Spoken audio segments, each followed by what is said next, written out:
Bom, pessoal, continuando aqui no nosso terceiro vídeo, né? A gente finalizou o segundo falando, estava começando a falar do processo de mecanização do campo, né? De aumento aí do emprego de tecnologia no campo, que vai começar com, a gente sempre pega como marco, o cercamento dos campos na Europa, mais especificamente na Inglaterra, os enclosures, e depois que vai deixando, e aí as terras vão deixando de ser de uso coletivo para uso individual. Com o tempo, e a expansão do colonialismo e a Revolução Industrial, vai haver também uma demanda cada vez maior da lã, e aí o cultivo da lã, né, na verdade, a partir da criação da ovelha, vai demandar uma quantidade de mão de obra muito menor no campo, e isso também força essa migração campo-cidade. Então, vocês imaginem, na medida em que as pessoas vão saindo do campo, deixando o campo, para viver em cidade, naturalmente o processo de mecanização ele vai se aprofundando. Tá?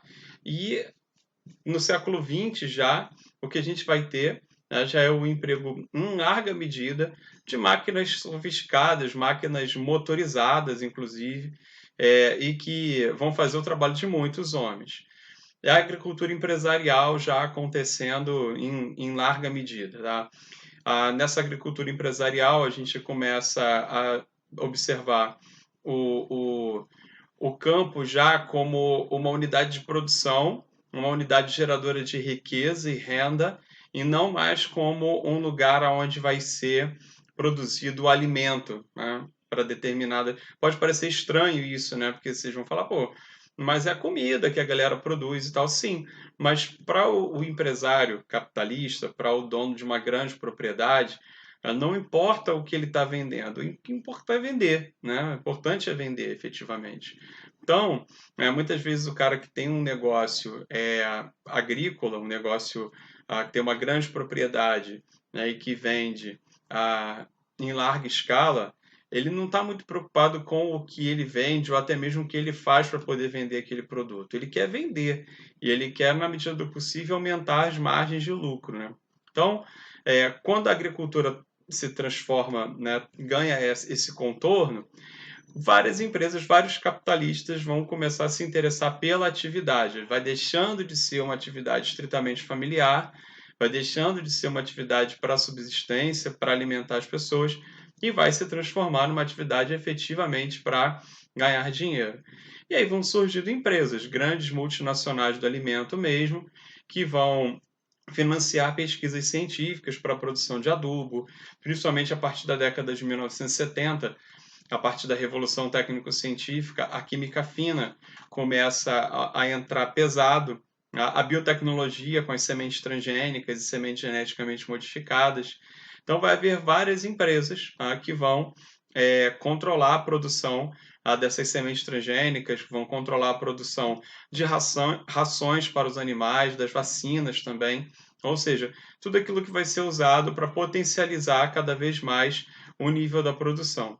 E aí vocês imaginem que isso vai gerar inúmeros problemas, né?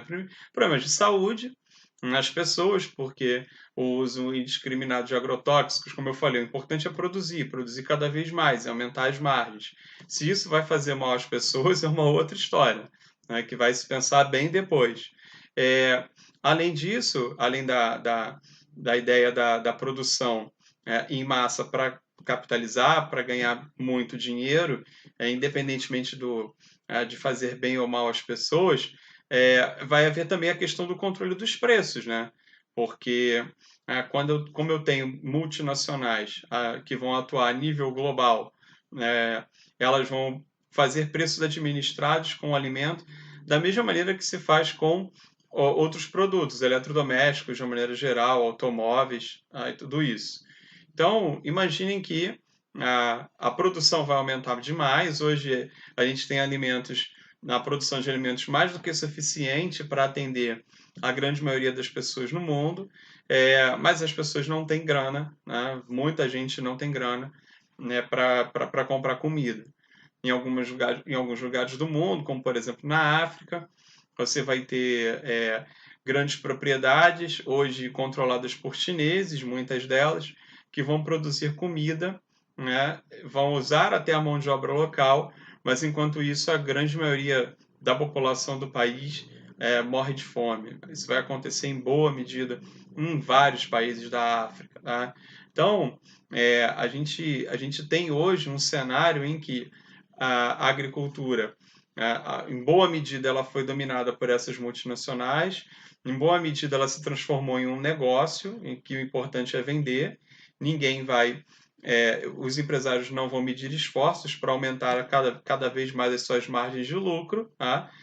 E vão se importar muito pouco com o fato de estarem produzindo comida, né? Efetivamente, que é um bem essencial para as pessoas.